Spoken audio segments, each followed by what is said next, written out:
night began with candles and chants. It ended with sirens and arrests. In the Chicago suburb of Broadview, Illinois, what started as a peaceful vigil against the Department of Homeland Security's immigration policies erupted into chaos outside a U.S. Immigration and Customs Enforcement facility. By midnight, 4 protesters were in custody, dozens were injured, and the calm Midwest sky glowed red from the flashing lights of police cruisers and camera drones. According to Fox News and Reuters, the confrontation began when activists attempted to block the entrance to the federal complex, demanding an end to ICE detention and deportations following Operation Midway Blitz, the large-scale Illinois crackdown that had resulted in over 1,000 arrests weeks earlier. The mood was defiant, charged by online campaigns accusing the Trump administration of turning immigration enforcement into militarized theater.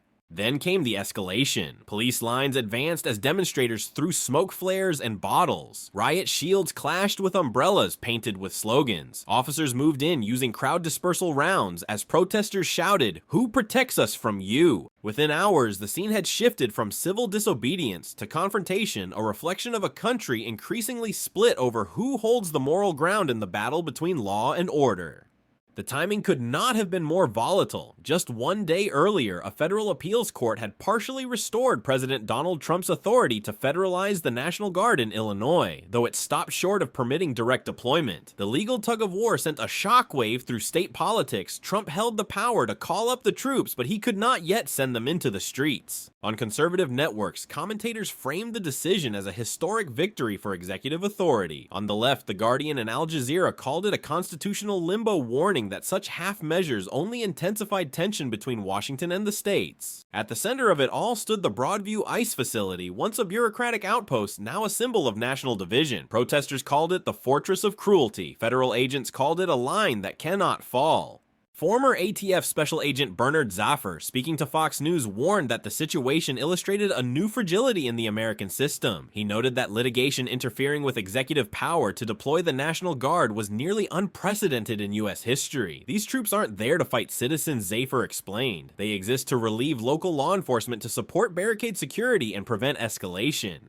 But escalation had already arrived. Social media live streams broadcast the clashes in real time, drawing sympathizers and agitators alike from across the country. Some came to protest peacefully, others came seeking conflict. By dawn, the protest site looked like a war zone in miniature scattered debris, spray-painted slogans on the walls of government property, and tear gas canisters still smoking in the gutter. Police officers wiped sweat and grit from their faces as the first news crews arrived. To many Americans, Broadview felt like deja vu, a scene from Portland, Minneapolis, or Seattle reborn in the heartland. Yet this time, the stakes were different. The confrontation wasn't just about immigration. It was about authority, who wields it, who limits it, and who dares to defy it. From Washington, President Donald Trump watched closely. Sources told Reuters that the White House had prepared contingency plans should the situation spiral further. If the Illinois governor refused federal coordination, the president could invoke emergency powers to nationalize state resources under the banner of protecting federal property. But even that possibility raised questions bigger than the unrest itself. If every protest becomes a pretext for mobilization, where does civil liberty end and internal security begin? As the sun rose over Broadview, the crowd thinned, but the unease deepened. The ICE facility stood behind reinforced barriers, its flag snapping in the cold wind, a reminder of a democracy now guarded by both fences and fear. And so in a quiet dawn, broken only by the hum of surveillance drones, one question echoed over Illinois. If protest is the voice of freedom, what happens when that voice meets the weight of the state? The Broadview protests were more than a clash of ideology. They were the direct fallout of a constitutional duel playing out at the highest levels of government. At the heart of it lay a single question: how far could President Donald Trump go in using federal power to restore domestic order? The answer for now came from a sharply divided federal appeals court, which partially restored Trump's authority to federalize the National Guard in Illinois, but stopped short of granting him deployment rights. The ruling allowed him to command the troops administratively, but not send them into the streets. It was a narrow decision, but its symbolism reverberated through the nation like a thunderclap. According to Reuters, the case Trump versus Illinois was triggered after Governor Mara Sanchez refused a federal directive to integrate her state's Guard units into a national law enforcement coordination plan. The president accused her of defying constitutional duty, while state attorneys argued that deploying troops against protesters would violate posse comitatus, the 19th century law prohibiting military involvement in civilian law enforcement. The appeals court struck a fragile balance. Trump could assume command, but activation would require either state consent or proof of an imminent and extraordinary threat. Legal scholars immediately recognized the precedent. DW called it the return of executive brinkmanship, where the boundaries of presidential power stretch with every new crisis. To the White House, the partial victory was enough. Within hours, Homeland Security Secretary Kristi Noem and Attorney General Victor Hale hailed the decision as a reaffirmation of the president's sovereign duty to protect the republic. At a press briefing, Trump struck his familiar tone of defiance. No judge, no governor, and no anarchist mob will stop this administration from defending law-abiding Americans. But on the streets, the ruling poured fuel on an already volatile situation. Protesters interpreted it as a warning that military oversight could soon replace civilian policing. Local officials described the mood as a cold panic. One BBC News correspondent in Chicago noted that the presence of armored vehicles near the Broadview ICE facility felt less like a show of strength and more like a show of surveillance. Former ATF Special Agent Bernard Zafer offered a measured defense of the administration's position on Fox News, calling the ruling constitutionally necessary. The Guard isn't there to fight citizens, he explained. They provide barricade support logistics and deterrence relief for overwhelmed police. If they're deployed properly, they prevent confrontation, not cause it. Yet history suggested otherwise. Zafer himself acknowledged the tension, pointing to precedents from the LA riots of 1992, the George Floyd protests of 2020, and the Minneapolis unrest of 2023. Every time we call in the Guard, he said we're admitting something deeper, that our local institutions have failed. Indeed, the Guardian's editorial board argued that the ruling revealed a system cracking from within a democracy policing its own distrust. The outlet warned that the president's insistence on asserting federal authority in defiant states risked turning cooperative federalism into a constitutional tug-of-war. Defense News reported that the Pentagon, caught in the middle, quietly updated its domestic readiness protocols, preparing contingency plans should future unrest spread to other sanctuary states. While Trump insisted the Guard would remain supportive, not offensive, internal DHS memos later leaked to Reuters outlined potential crowd control operations involving drones, facial recognition scans, and kinetic non-lethal weapons. For civil rights attorneys, these details underscored a darker shift, the normalization of domestic mobilization. What had once been an emergency measure now appeared poised to become policy. Across Illinois, fear mingled with fatigue. Shopkeepers boarded windows, commuters avoided downtown routes, and faith leaders pleaded for calm. But to many, calm now felt like concession, a silence bought by intimidation. DW captured it succinctly. Trump's court victory gave him control without motion power, without movement, a paradox of modern governance, where the capacity for force becomes its own kind of force. And as the National Guard stood by in barracks, waiting for an order that might never come, Americans were left to wonder whether restraint was the result of principle or merely the pause before escalation. Because in Trump's America, authority no longer waits for permission, it waits for provocation. Behind the glass walls of the Department of Homeland Security's Illinois Command Center, the mood was tense but disciplined. Rows of screens displayed live feeds from Broadview, Springfield, and Chicago, each one pulsing with data, drone telemetry, and social media heat maps, tracking keywords like ICE, Trump, and Guard. This was the new frontier of public order digital command over civil unrest. Inside officials debated the same question reverberating through the White House. How do you enforce stability without crossing into militarization?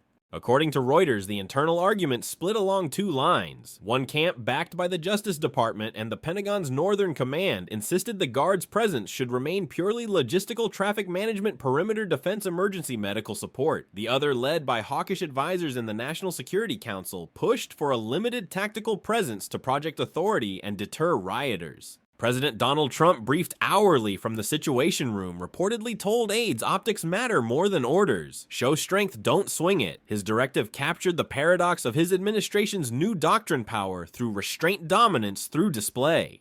Former ATF Special Agent Bernard Zafer, speaking again on Fox News, framed the debate as part of a larger evolution in federal enforcement. These operations, he said, are about showing that civil order can't be held hostage by chaos. The Guard isn't meant to arrest citizens, but to remind them that the state still stands. DW later described the scene inside the Broadview control post as a hybrid between a war room and a newsroom. Analysts monitored TikTok and X, formerly Twitter, to identify flashpoints posts likely to draw crowds to protest sites. Artificial intelligence flagged suspicious patterns, tracing how small demonstrations could swell into nationwide movements within hours. The same systems once used to track insurgent messaging in Iraq now followed hashtags in Illinois. The Guardian revealed that the DHS had activated a classified protocol known as Civic Sentinel, a predictive model integrating law enforcement databases, travel records, and phone metadata to forecast protest attendance and potential escalation. Officials defended it as a digital shield. Civil rights groups denounced it as the quiet birth of domestic surveillance as doctrine. Inside the Pentagon, military planners walked a finer line. Defense News reported that U.S. Northern Command drafted a contingency plan, Operation Citadel Calm, that would deploy unarmed Guard units to federal sites if protests escalated into mass violence. The troops would carry shields, not rifles, cameras, not bullets. Yet even symbolic mobilization risked inflaming tensions. Once soldiers appear on American streets, one defense analyst warned you don't need engagement for escalation. Presence is the provocation. BBC News noted that the struggle within the administration mirrored deeper philosophical fault lines, the balance between liberty and control, between a state's right to dissent and the federal obligation to maintain peace. For Trump's allies, restoring order justified any measure. For his critics, the methods of control threatened to outlive the moment. As the internal debate intensified, intelligence briefings painted a broader picture. DHS cyber units traced online chatter linking Illinois protests to activist hubs in Oregon, New York, and Florida. Some posts came from newly created accounts tied to foreign troll networks, including suspected Russian and Venezuelan disinformation cells. Disorder said one anonymous DHS official to Reuters is the new export. In Washington, the president's advisors seized on this intelligence to strengthen their case for a more assertive posture. If adversaries exploit domestic dissent, argued Secretary Kristi Noem, then civil unrest becomes national security.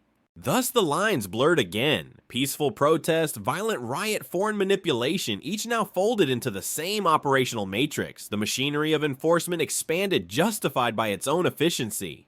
At Broadview, the ICE facility's new perimeter fencing gleamed under floodlights. The crowds had dispersed, but the cameras stayed. Soldiers waited in reserve, silent, visible, potent. It was a demonstration of power without action, a reminder that the state's patience was as deliberate as its reach. And so, the question haunting Illinois now stretched far beyond its borders. When every crisis becomes an experiment in control, does the act of restraint still count as freedom, or merely a quieter form of command?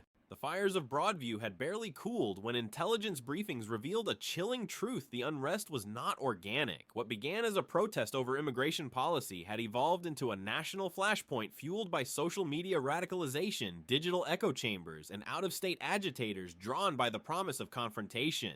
According to Reuters, nearly 40% of those arrested during the Broadview unrest were not Illinois residents. DHS analysts traced online coordination to encrypted chat groups linked with Antifa-affiliated networks, far-left anarchist collectives, and even foreign disinformation campaigns. It's the same pattern we saw in Minneapolis, Seattle, and Portland, said a senior ICE official. People are recruited online, radicalized through rhetoric, and deployed like foot soldiers in a digital insurgency. DW's report went further, describing a post-truth battlefield where ideology blended with identity, and every confrontation became a piece of viral content. Within hours of the Illinois clashes, edited clips flooded platforms across the world, each portraying a different reality: federal brutality on one feed, heroic resistance on another. The battle for perception had replaced the battle for ground. Bernard Zafer, the former ATF special agent, told Fox News that the protests had morphed into a movement without a map. You've got anarchists, anti-ICE activists, climate protesters, and even opportunists all in the same crowd, he said. Many don't even know what they're protesting anymore. It's become performance rebellion organized through hashtags and outrage. The scale of digital manipulation caught federal agencies off guard. According to The Guardian, the FBI's cyber division confirmed at least 300,000 coordinated posts from bot accounts amplifying calls for resistance in the days before the Broadview violence. Some traced to foreign IPs in Moscow, Caracas, and Shenzhen, each exploiting America's ideological fracture to sow further distrust. This isn't foreign interference, wrote DW analysts. It's foreign magnification, turning America's noise into America's weakness. Meanwhile, Al Jazeera interviewed protesters on the ground, many of whom admitted they had traveled hundreds of miles after seeing viral footage that felt like a call to action.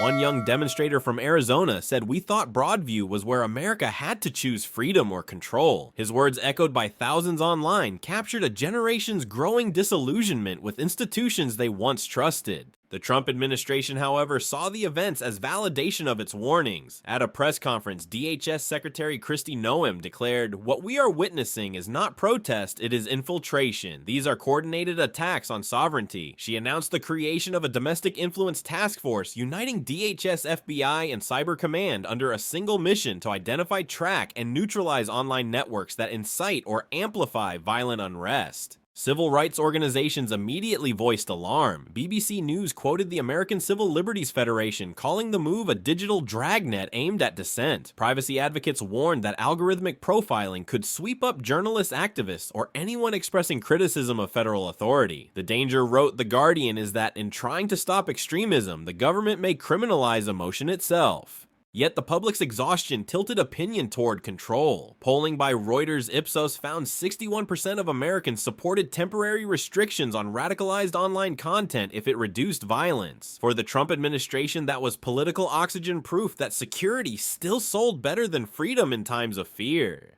Across Illinois, the mood turned anxious but resigned. Streets were calmer, but conversations were cautious. Churches hosted vigils not for justice, but for unity. At the Broadview ICE facility, floodlights now burned through the night, illuminating freshly installed barricades and watchtowers crowned with cameras. America had entered a new era, one where dissent traveled faster than truth, and the line between protest and provocation was drawn by algorithms, not ideals. And as those algorithms learned to predict unrest before it began, one uneasy question loomed over every citizen scrolling their screen. When rebellion can be mapped in real time, how long before thought itself becomes the next territory to patrol? The images of Broadview spread across the world faster than any government statement could contain them. In an age where perception defines power, the fallout was as global as it was domestic. The Illinois protest had become a mirror in which every nation saw its own reflection, either of democratic resilience or democratic decline. Reuters reported that European news outlets covered the clashes with a mixture of fascination and dread. In Berlin, DW commentators warned that the United States is testing the limits of its own liberal order, while policymakers in Warsaw and Rome quietly admired the Trump administration's decisiveness. Poland's interior minister publicly called the president's response the kind of clarity Europe lacks, while Germany's Green Party leaders denounced it as authoritarian optics wrapped in constitutional rhetoric. In London, The Guardian published a blistering editorial titled "When Liberty Marches Under Surveillance." It accused Washington of weaponizing the image of order to conceal the erosion of trust. Yet within hours, conservative MPs in Parliament praised Trump's handling of the unrest as a pragmatic defense of civilization against chaos. The Atlantic divide, once about trade or defense, was now about values. Further east, the Global Times in Beijing seized on the unrest as propaganda gold. "This is what happens when Western freedom becomes ungovernable," it declared. Jane's Defense Weekly noted that Chinese security analysts were dissecting DHS's tactics with clinical interest, studying America's fusion of crowd-controlled data analytics and psychological operations as a model for urban stabilization. Beijing's Ministry of State Security reportedly updated its own social harmony command protocols within a week of the Broadview clashes, citing U.S. data-driven enforcement as validation. In Moscow, the state-run network Russia 24 aired endless loops of police confronting protesters, framing Trump as the autocrat America deserves. Kremlin analysts, according to DW, saw the unrest as both an opportunity and a warning. Every act of U.S. self-control, one commentator said, proves how fragile its democracy has become. In the Middle East, Al Jazeera's Doha bureau offered a more nuanced view, contrasting America's crackdown with its decades-long lectures on human rights abroad. The irony, wrote correspondent Layla Haddad, is that Washington now polices its conscience with the same tools it once exported for counterterrorism. Her piece drew millions of views across Arab social media, sparking debates on whether democracy could survive perpetual vigilance. Meanwhile, Defense News revealed that NATO's Security Council had quietly requested access to DHS field data from the Broadview unrest to study hybrid domestic response patterns. European generals wanted to understand how America managed crowd control without full-scale military engagement. For Trump's team, this was vindication, a sign that the world still looked to Washington for strategy, not sympathy. Yet that global admiration carried a moral cost. Every time the United States acts without humility, warned BBC News, it gives license to imitators without restraint. Within weeks, Brazil, Turkey, and Hungary announced new internal security acts modeled on US digital policing frameworks. Democracies were learning to guard themselves by becoming less democratic. At home, the Trump administration framed this international imitation as a diplomatic triumph. The world is following America's lead, declared Secretary Kristi Noem. We're proving that freedom and control can coexist. Her words drew applause in conservative circles and unease everywhere else.